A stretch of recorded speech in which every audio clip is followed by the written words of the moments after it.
باللہ من الشیطان الرجیم بسم اللہ الرحمن الرحیم الحمدللہ رب العالمین والصلاة والسلام علی النبی وآلہ۔ دین کے سلسلے میں آپ کے سامنے گفتگو جاری تھی اور اب تک کی ہماری بحث امامت تک پہنچی تھی۔ امامت کے ضمن میں ایک بحث اور ہے جو اہم ہے اور ضروری ہے، اسے آج میں آپ کے سامنے بیان کروں گا۔ یعنی اصل امامت ہی ہے، لیکن امامت کے مرحلے کے بعد کا مرحلہ ہے کا گویا لازمہ ہے، اس سے آج بیان کیا جائے گا۔ امامت کے سلسلے میں ہمارا عقیدہ یہ ہے کہ چونکہ اللہ نے جناب آدم کو معین کیا، اور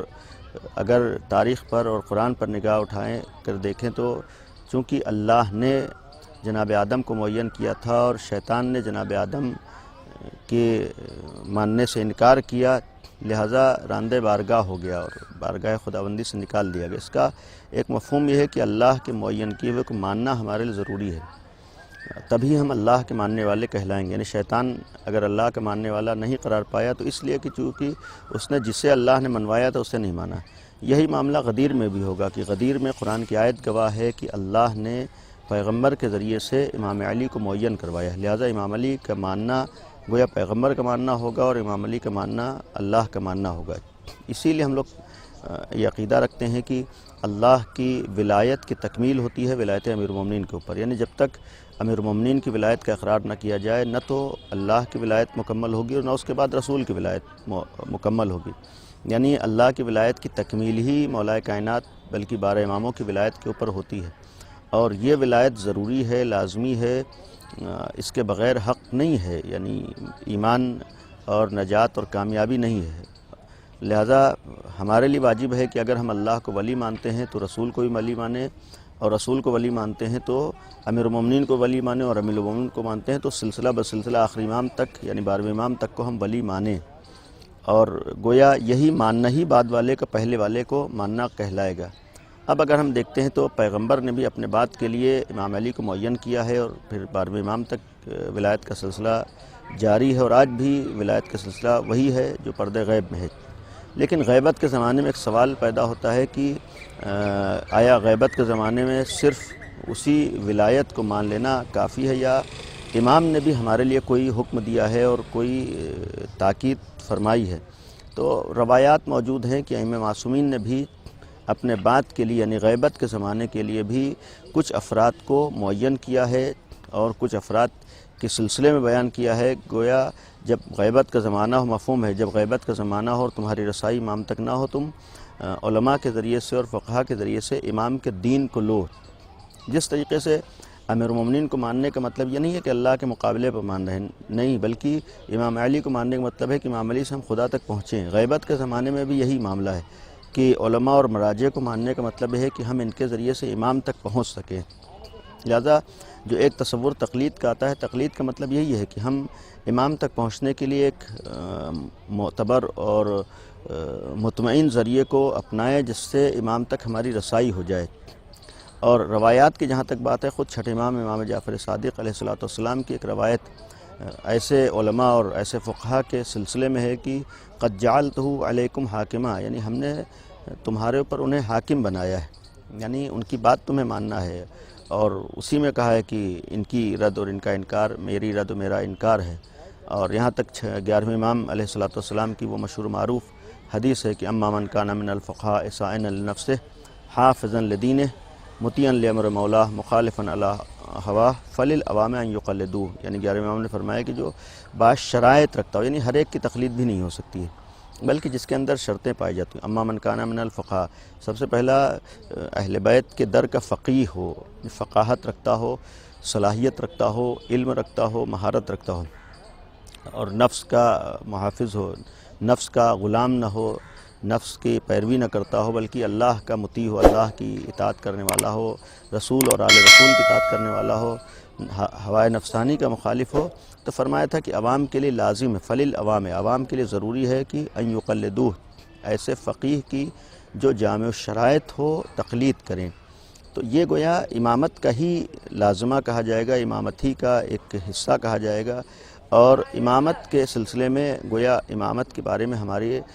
عقیدے کی تکمیل اس وقت ہوگی کہ جب غیبت میں ہم ایسے افراد کے قائل ہوں جو ہمیں امامت تک پہنچا رہے ہیں اور امامت کا صحیح تصور ہم تک پیش کر رہے ہیں۔ تاریخ پہ اگر ہم نگاہ اٹھائیں تو اس غیبت کے زمانے میں یعنی 329 ہجری سے جب سے غیبت کبریٰ کا آغاز ہوا ہے، آج تک جن لوگوں نے اس ولایت کی اور غدیر کی اور شریعت کی اور دین کی حفاظت کی ہے، یہی علماء اور مراجع تھے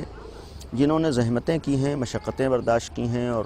امتحانات سے گزرے ہیں، حتیٰ اپنے گلے کٹائے ہیں، قربانیاں دی ہیں، لیکن اہل بیت کی ولایت کو لوگوں تک پہنچایا ہے، امیر المومنین کی ولایت کو لوگوں تک پہنچایا ہے،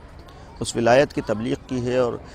غدیری دین کو اور غدیری شریعت کی حفاظت کی ہے۔ الحمدللہ ہمارے ہاں ایسے ایسے علماء اور ایسے ایسے فقہا گزرے ہیں، اور آج بھی خدا کا شکر ہے کہ ایسے علماء اور مراجع موجود ہیں جو آج ہمارے لیے باعث عزت و باعث شرف ہونے کے ساتھ ساتھ یہ پیغام دے رہے ہیں کہ جب یہ اتنی عظمت اور اہمیت کے حامل ہیں تو پھر ائمہ معصومین کی عظمت اور اہمیت کا عالم کیا ہوگا۔ یعنی گویا ہمارے لیے ائمہ معصومین کی معرفت کا ذریعہ بھی آج کے فقہا اور مراجع ہیں، بلکہ ہر دور کے فقہا اور مراجع ہیں۔ ہم ان کی عظمت و ابوت کو دیکھیں تب اندازہ ہوگا کہ جب یہ اس در کے غلاموں کے غلام ہیں، اہل بیت کے مقابلے میں جن کی کوئی اہمیت اور کوئی حیثیت نہیں ہے،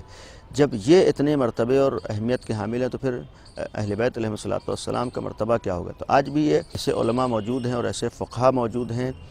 جن میں سر فہرست ہم کہہ سکتے ہیں کہ مثلا اس وقت عراق میں جو دین کی حفاظت کی ذمہ داری سنبھالے ہوئے ہیں آیت اللہ العظمیٰ سید علی سیستانی حفظہ اللہ، اور ایران میں جو دین کی ذمہ داری سنبھالے ہوئے ہیں اور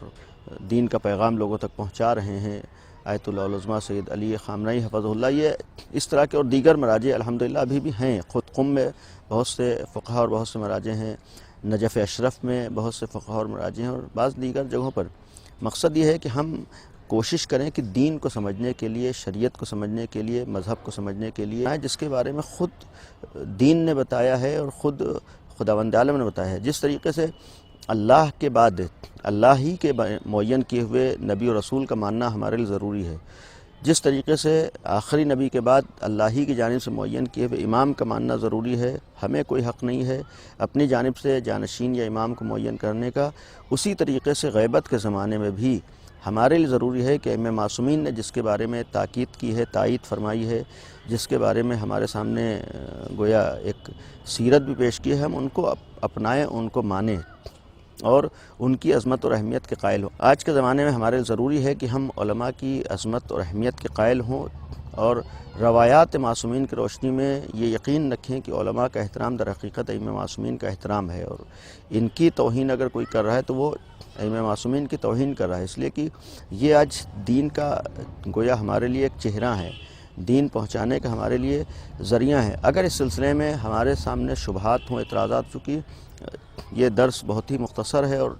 زیادہ وقت نہیں ہے، ورنہ اس سلسلے میں شبہات اور بیان ہوتے، لیکن نوجوانوں سے اور ناظرین سے گزارش ہے کہ اگر ہمارے ذہنوں میں شبہات ہیں، ہمارے ذہنوں میں اعتراضات ہیں، تو آپ اپنے اعتراضات اور شبہات کو بیان کیجئے، آپ علماء کے سامنے بیٹھیے۔ ذہن میں اپنے شبہات کو لے کر اور غلط فہمیوں کا شکار ہونا یا ایسے افراد کی باتوں کو مان لینا جو خود دین نہیں رکھتے، خود شریعت نہیں رکھتے، خود معلومات نہیں رکھتے، ان کے ورغلانے میں آنے کے بجائے ہم ایسے افراد سے پوچھیں کہ جو صاحب بصیرت ہیں، صاحب علم ہیں اور صاحب تقویٰ ہیں اور پرہیزگار ہیں۔ لہذا آج کے زمانے میں استعمار کی طرف سے، دشمنوں کی طرف سے جس طریقے سے ولایت کے سلسلے میں، امامت کے سلسلے میں شبہات پیدا کیے گئے اور غلط فہمیاں ایجاد کی گئیں، اسی طریقے سے آج غیبت کے زمانے میں مرجعیت و فقاہت و تقلید کے سلسلے میں بھی شبہات پیدا کیے جاتے ہیں، غلط فہمیاں ایجاد کی جاتی ہیں۔ یہ تو ہمارا فریضہ ہے کہ ہم غور و فکر کرتے ہوئے اور عقل اور شعور اور بصیرت کو